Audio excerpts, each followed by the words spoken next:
मूर्तिजापूर बार्शी टाकळी तालुक्यातील शेतकरी यंदा अतिवृष्टीच्या मोठ्या संकटात सापडले आहे। ऑगस्ट व सप्टेंबर 2024 मध्ये झालेल्या अविरत आणि मुसळधार पावसामुळे सोयाबीन, कापूस, तूर, भुईमूग यांच्यासह सर्व पिके पाण्याखाली जाऊन पूर्णपणे नष्ट झाली।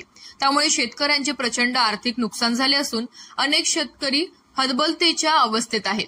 या पार्श्वभूमीवर शेतकरी एल्गार समिती बार्शी टाकळी तर्फे मुख्यमंत्री देवेंद्र फडणवीस यांना आमदार हरीश भाऊ पिंपळे यांच्या मार्फत निवेदन सादर करण्यात आले। निवेदनात शेतकऱ्यांनी नमूद केले आहे की आमच्या शेतजमिनी ओसाड झाल्या आहेत। वर्षभर कुटुंबाचा उदरनिर्वाह करणे कठीण झाले आहे। शासनाने तातडीने मदतीचा हाक द्यावा। शेतकऱ्यांनी तहसीलदार बार्शी टाकळी यांच्याकडून तातडीने सर्वेक्षण करून खरी नुकसान भरपाई देण्याची मागणी केली आहे। या निवेदनावर महादेव सदाशिव गावंडे, किरण ठाकरे, संतोष सोनखके, बाळू गायकवाड, संजय ठाकरे, श्रीकृष्ण जानोरकर, सुरेश वानखेडे, गणेश तायडे यांच्यासह शेकडो शेतकऱ्यांनी सहाय्य करून आपली व्यवस्था मांडली। शेतकऱ्यांचा इशारा आहे की जर शासनाने तातडीने मदत केली नाही तर त्यांना कठोर आंदोलनाचा मार्ग स्वीकारावा लागेल। निवेदन सादरीकरणाच्या वेळी शहर ठाणेदार अजित जाधव, उपनिरीक्षक आशिष शिंदे, उपनिरीक्षक पवार तसेच शहर विभागाचे पोलीस बंदोबस्तासाठी उपस्थित होते। या निवेदनामुळे पुन्हा एकदा ग्रामीण भागातील शेतकऱ्यांची बिकट परिस्थिती अधोरेखित झाली असून आता शासनाकडून होणाऱ्या निर्णयाकडे सर्वांचे लक्ष लागले आहे। प्रतिनिधी श्याम वाळासकर, जागर मराठी न्यूज, मूर्तिजापूर।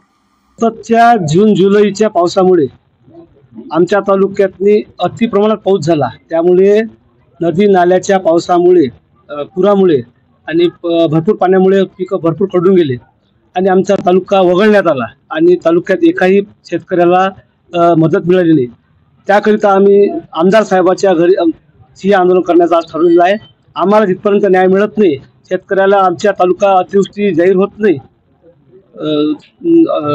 दुष्काळ जाहीर होत नाही, तिथपर्यंत आम्ही इथून हलणार नाही। आज रोजी आम्ही आमचे लोकप्रतिनिधी हरीश भाऊ पिंपळे यांच्या घरासमोर बसण्याचा उद्देश आमचा हे आहे की आमच्या अकोला जिल्ह्यातील 7 पैकी 6 तालुके ओला दुष्काळ जाहीर केलेला आहे, परंतु आमचा बार्शी तालुका वगळलेला आहे। आमची हे आमदार साहेबांना एकच विनंती आहे की सततच्या पावसामुळे आमच्या अतोनात शेतीचे नुकसान झालेले आहे।